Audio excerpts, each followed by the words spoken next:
Life can change in an instant, and sometimes those changes come from the most unexpected places.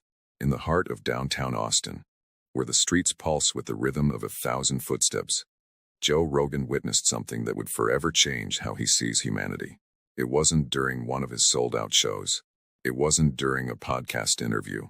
It was just another Tuesday afternoon, as he walked down Congress Avenue. That's when he saw her, a little girl, no more than 7 years old, wearing a pink backpack that seemed almost too big for her small frame. She had stopped dead in her tracks, her eyes fixed on something across the street, or rather, someone. There, huddled against the cold concrete wall, sat an elderly man. His weathered hands clutched a cardboard sign that read, "Anything helps. God bless." His eyes held stories of harder times, of dreams that had slipped through his fingers like grains of sand. Without hesitation, the little girl reached into her pocket. Joe watched as she pulled out 3 quarters and 2 dimes, her last coins, as he would later discover. Money she had been saving for an ice cream after school. But she didn't hesitate, not for a second. As she approached the man, the bustling street seemed to fall silent. The world held its breath. The girl extended her small hand, coins gleaming in the afternoon sun. "This is for you, sir." Her voice rang clear and pure. "I hope it helps." The man's eyes welled up with tears. His trembling hands accepted the gift, not just the coins, but the dignity this child had offered him. That's when Joe Rogan, the man who had interviewed presidents and philosophers, found himself speechless. In all his years of exploring human nature, he had never witnessed something so raw, so pure. He later shared the story on his podcast, his voice cracking with emotion. "Man, I've seen a lot of crazy things in my life, but watching that little girl, that hit different. She didn't do it for likes. She didn't do it for attention. She did it because that's who she is. That's what humanity should be." The story spread like wildfire through Austin. Within days, the homeless man was offered a job at a local restaurant. The little girl's mother revealed they themselves had struggled to make ends meet, making her daughter's gesture even more profound. But perhaps the most stunning part, what happened next in Austin changed everything. The story could have ended there. A beautiful moment captured in time, shared on social media, maybe discussed for a day or two before fading into the digital ether. But something different happened this time, something extraordinary. As Joe recounted the story on his podcast, his voice trembling with emotion, he revealed details that hadn't been captured in those first viral clips. The homeless man's name was Thomas Wheeler, a former construction worker who had lost everything during the pandemic. His wife had passed away from COVID, and the medical bills had drained their savings. One misfortune led to another, and before he knew it, Thomas found himself on the streets. But Thomas's story went deeper than that. Before the pandemic, he had been a respected foreman, overseeing major construction projects across Texas. His crew knew him as Big Heart Tom, because he always made sure everyone got home safe, often staying late to double-check safety protocols or giving younger workers rides home when they couldn't afford car repairs. His wife, Maria, had been a kindergarten teacher, beloved by her students and fellow teachers alike. They had dreams of retiring to a small house in the hill country, where Maria could paint and Thomas could finally build that workshop he'd always wanted. The little girl, her name was Sarah Martinez. Her mother, Elena, worked 2 jobs, one as a waitress at a local diner and another cleaning offices at night. They lived in a small apartment on the east side of Austin, getting by months to months, but never complaining. Sarah had been saving those coins from her weekly chore money, 1 quarter at a time. Elena and Sarah's story resonated deeply with the Austin community. As a single mother, Elena had fled an abusive relationship 3 years earlier, taking only what she could fit in their old Honda Civic. They'd moved from San Antonio to Austin with nothing but hope and determination. Elena had worked tirelessly to create a stable life for Sarah, often going without meals herself to ensure her daughter never went hungry. Despite their hardships, Elena had instilled in Sarah a profound sense of gratitude and compassion. "You know what really got me?" Joe shared with his millions of listeners, leaning into his microphone. "When I talked to Sarah later, she told me why she did it. She said her mom always tells her that being poor doesn't mean you can't be rich in kindness. This kid, the 7-year-old kid, understood something that most adults spend their whole lives trying to figure out. The podcast episode went viral, but not in the usual way. Instead of just generating likes and shares, it sparked action. Local business owners in Austin started reaching out. They wanted to help, but not just with one-time donations. They wanted to create sustainable change. James Chen, owner of several successful restaurants in Austin, didn't just offer Thomas a job. He created a program to train and employ homeless individuals across all his establishments. Chen's own background as a refugee who had built himself up from nothing gave him a unique perspective on second chances. When I heard Joe tell that story, Chen said in a later interview, I realized we've been thinking about this all wrong. These people don't need handouts. They need opportunities. They need dignity. Chen's restaurants became a model for inclusive employment practices. He implemented a comprehensive training program that didn't just teach kitchen skills, but also provided financial literacy classes, mental health support, and housing assistance. The program, which he named Second Serve, acknowledged that getting people back on their feet required more than just a paycheck. It required rebuilding their sense of self-worth. Sarah's story touched something even deeper. A local education foundation, moved by her family's situation and her extraordinary compassion, established the Sarah Martinez Kindness Scholarship, a fund not just for Sarah, but for children from low-income families who demonstrate exceptional character and compassion in their communities. The foundation's director, Dr. Rachel Thompson, had herself grown up in poverty and saw in Sarah the kind of resilience and empathy that could transform communities. The scholarship program quickly grew beyond its initial scope. Local businesses began matching donations, and within months, the fund had enough money to support not just college scholarships, but also after-school programs, summer camps, and educational resources for underprivileged children across Austin. The foundation made sure that financial hardship would never prevent a child from pursuing their dreams or continuing their education. But the ripple effects didn't stop there. Joe Rogan, known for his thought-provoking discussions and sometimes controversial takes, found himself transformed by what he had witnessed. He dedicated an entire segment of his next show to exploring the concept of compassion in modern society, bringing in experts in sociology, psychology, and community development to discuss how small acts of kindness can create lasting change. We're all so caught up in our own lives, our own struggles, he reflected, his usual energetic tone replaced by something more contemplative. We walk past people like Thomas every day. We've trained ourselves not to see them. But this little girl, she saw him, really saw him, and that's what we're missing in our world today. The ability to truly see each other. The conversation shifted in Austin. What started as a viral moment evolved into a movement.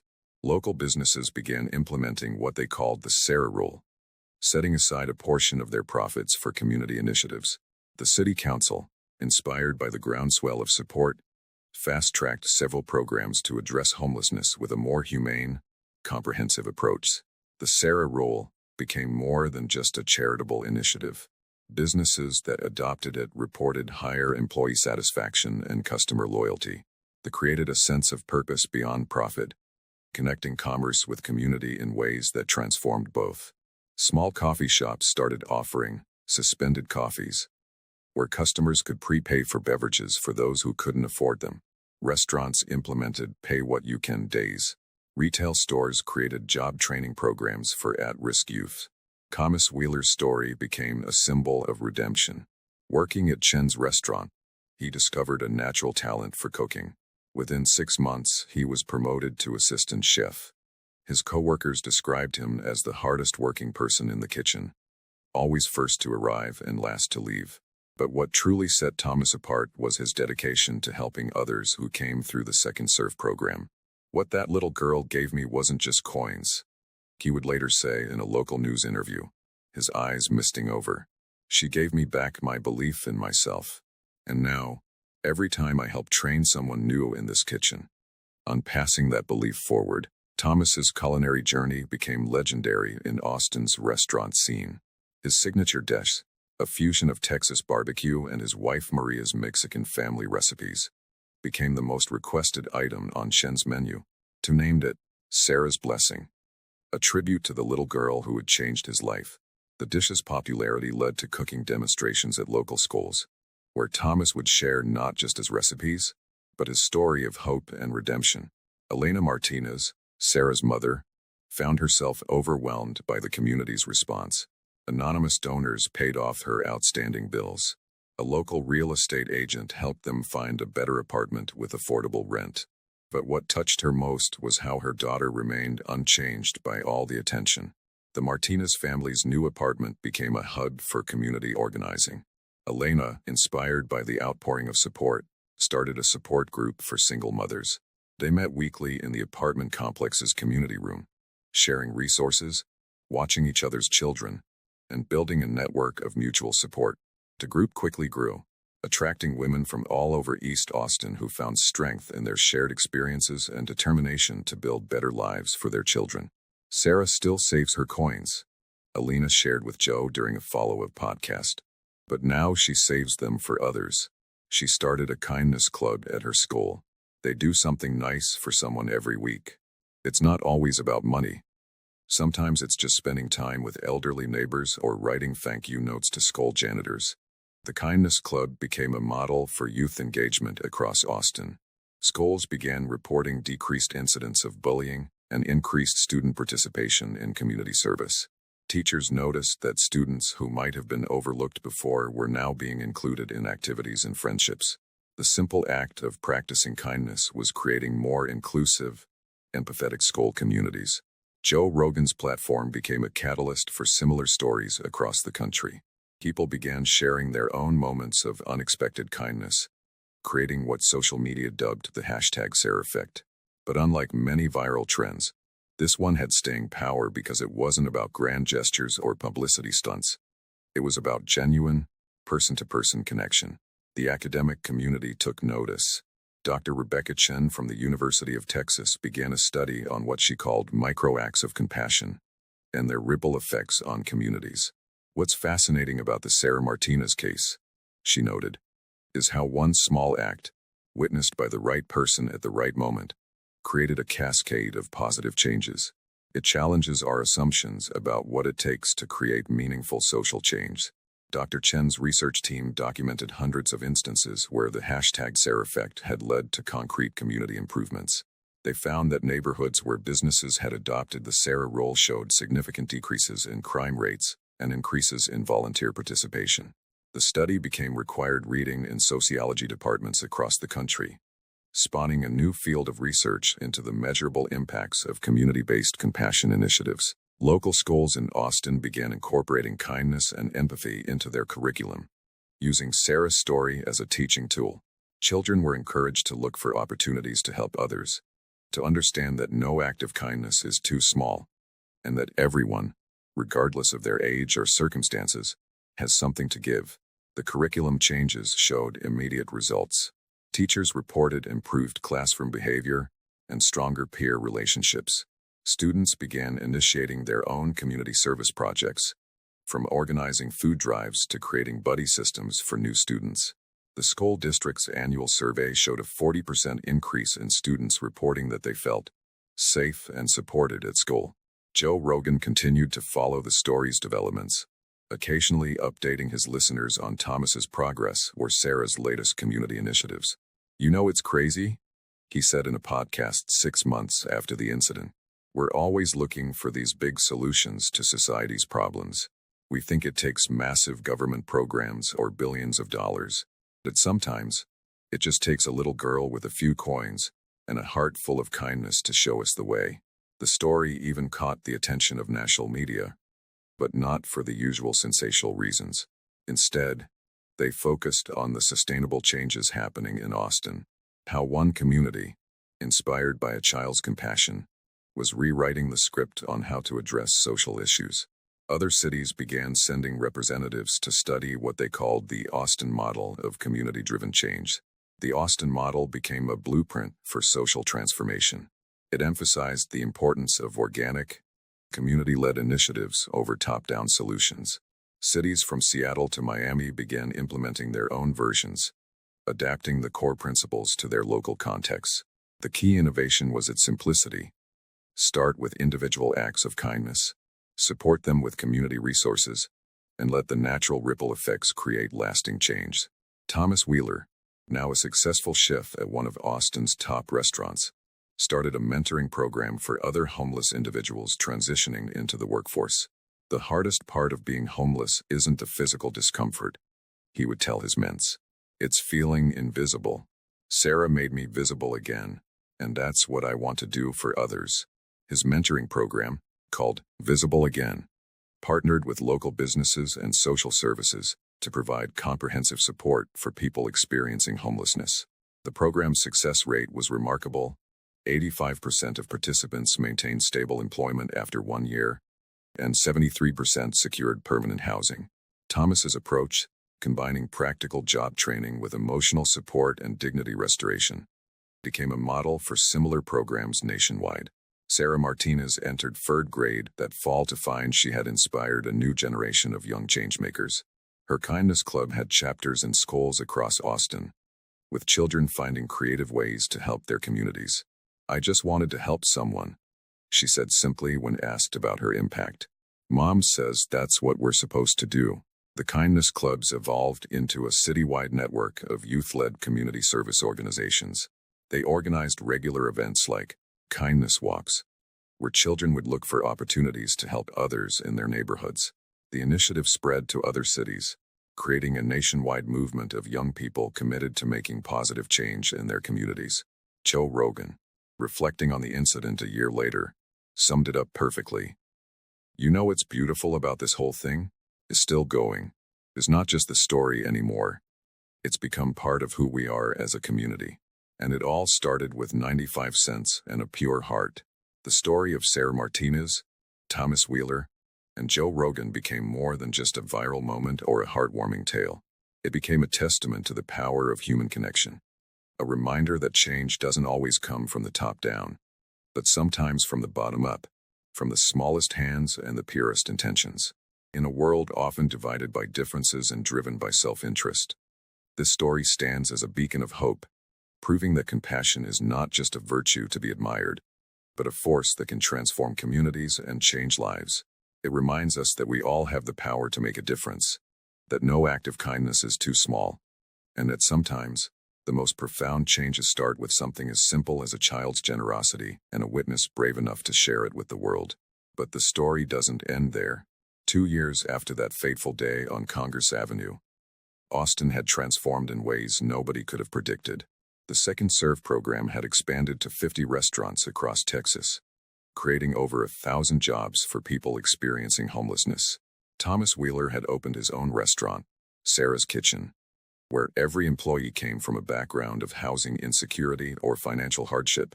The Sarah Martinez Kindness Scholarship had grown into a multi-million-dollar foundation, supporting hundreds of students across the state. What started as a local initiative had blossomed into a nationwide movement, with satellite programs in Chicago, Los Angeles, and New York City.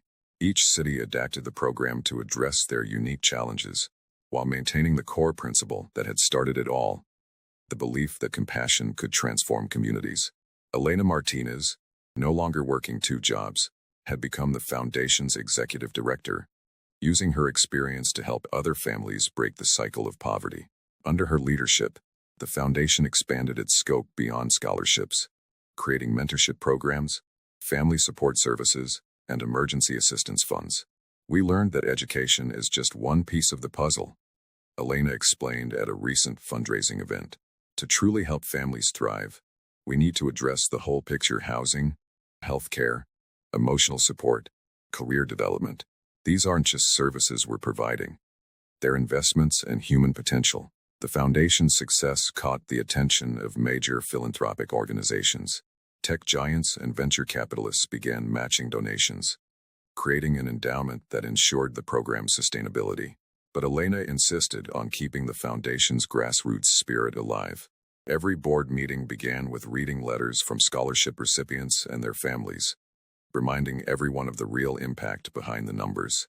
She often shared how that moment with Sarah and Thomas had not just changed their lives, but had given hope to countless others. demonstrating that sometimes the smallest gestures could catalyze the biggest changes. Sarah, now 9 years old, remained remarkably grounded despite her influence. Her kindness clubs had spread to over 500 schools nationwide, with a waiting list of schools eager to start their own chapters. When asked about her legacy at a national education conference, she simply smiled and said, "Everyone has coins in their pocket. Everyone can help someone else. We just have to be brave enough to start." Joe Rogan still talks about that day, using it as a touchstone in discussions about social change and human potential. "You know it's wild?" he reflected in a recent podcast. "We always think change has to be this massive, coordinated effort, but sometimes it just takes one pure moment. One kid, one homeless man, one witness, to show us what's possible. That's the real miracle of the Sarah effect. It showed us that we already have everything we need to change the world. We just need to be willing to see it. And perhaps most importantly, it shows us that in a world that often seems too big, too complex, and too broken to fix, the solution might be simpler than we think.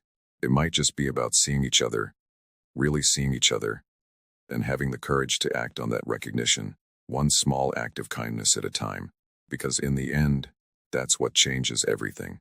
Not the grand gestures or the elaborate plans, but the simple human moments of connection. A little girl with coins in her pocket, a man who had lost everything, a podcast host who saw something pure in a world of chaos, and a community that chose to believe that kindness, when nurtured and supported, could transform not just individual lives, but entire cities. This is more than just a story about a viral moment or a charitable act. It's a blueprint for hope in an age of cynicism, a reminder that the power to change the world doesn't reside in boardrooms or legislative chambers, but in the countless small decisions we make every day to see each other's humanity and act accordingly. As the sun sets over Austin each evening, casting long shadows across Congress Avenue where it all began, people still stop at that corner. Some leave coins, others leave notes, but everyone leaves with the same understanding. That magic happens not in the grand gestures, but in the small moments of pure human connection. And that's a lesson worth more than all the coins in the world.